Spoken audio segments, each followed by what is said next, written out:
Et salamaki mokolo ya samedi 10 février 2018 na sali ya onatra ya mboka Kimpese, élection ya président fédéral ya Congo central ya mouvement du peuple congolais pour la révolution, MPCR en sigle.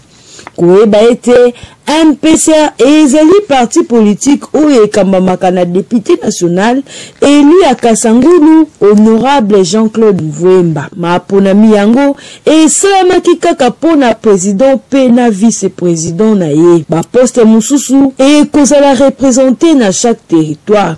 Deti poste ya trésorerie oyo epesamaki na territoire ya Songololo pe lisusu poste ya secrétariat oyo epesamaki na ville portuaire ya Matadi. Koeba ete président fédéral ya Congo central na vice-présidente na ye après Maponami ezalaki maître Ndodo Sogelor ye azali na kati ya MPCR Luozi ayebaki kozwa 24 sur 29. Koeba ete azalaki na ye candidat unique na présidence pe vice-présidente na ye ezali mwana mwasi na kombo ya Elodie Kimasi mwana ya Defe Kimasi oyo azalaki pionnier na kati ya Congo central na makambo oyo etali ya politique. Elodie Kimasi ayebaki kobattre adversaire na ye oyo azalaki président sortant fédéral ya na kati ya MPCR. Dielo Ndodoso ye abengamaki Papa Simo Kimbangu pe Elodie Kimasi abengamaki na kombo ya Dona Kimpavita. Oyo ezali esengo po bango mibale balobi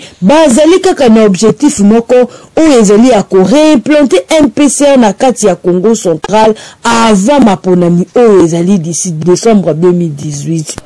Le président national, l'honorable Jean-Claude Mvwemba, et le membre du bureau politique pour cette confiance pour les cadres de militants qui se sont déplacés, les cadres du Congo central, et qui ont voté pour moi, et ceux qui n'ont pas même voté pour moi.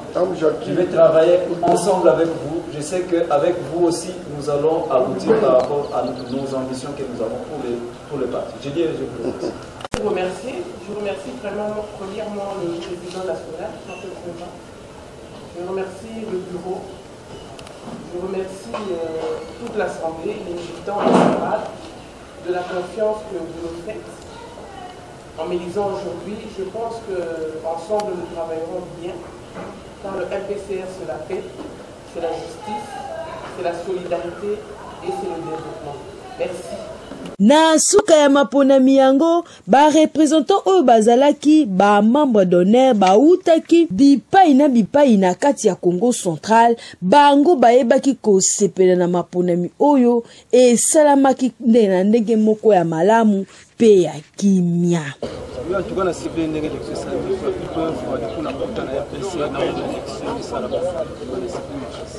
Voilà, président de l'Oza, j'ai la canisse, Nabanda, Salamula, maman, Salah, maman, et un masse, et un bien formé, papa, les apôtres, pour cesser, par la canisse, Nabandi, pour la sous et battu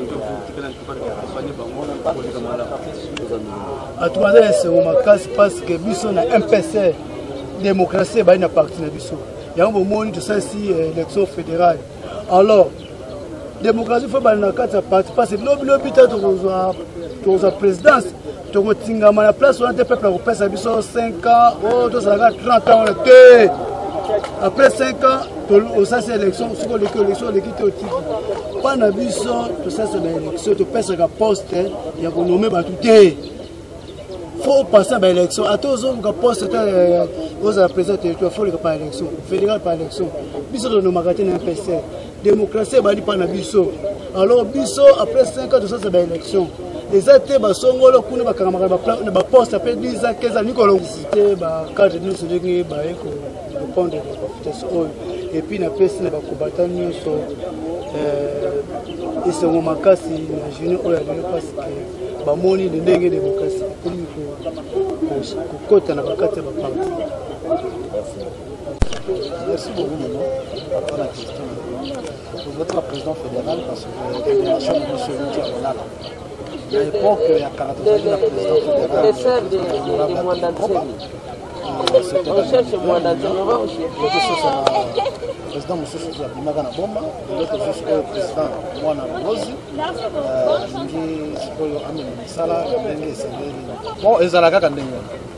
Ici quand nyonso oyo mona bazo organiser likambo oyo solo discussion ezanga kate. Parce que oyo tout oyo fédération oyo nde ezali fédération de sa Congo central parce que na kata Congo central misala ezali ko sala mate.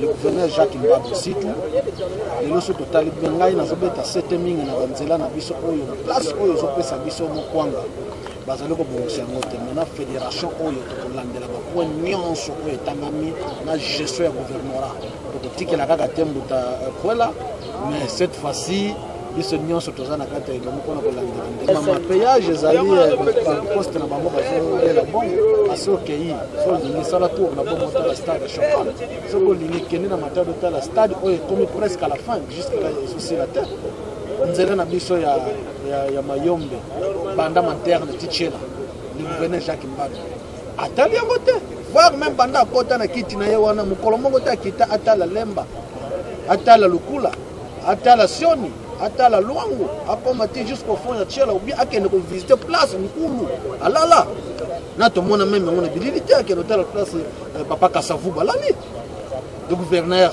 Jacques Mbado aussi je le cite nzela oyo abiso oyo zomema biloko bakende kaka bazo préférer kaka bafuta pont bafuta péage mais pas na biso nzela eza malamu te.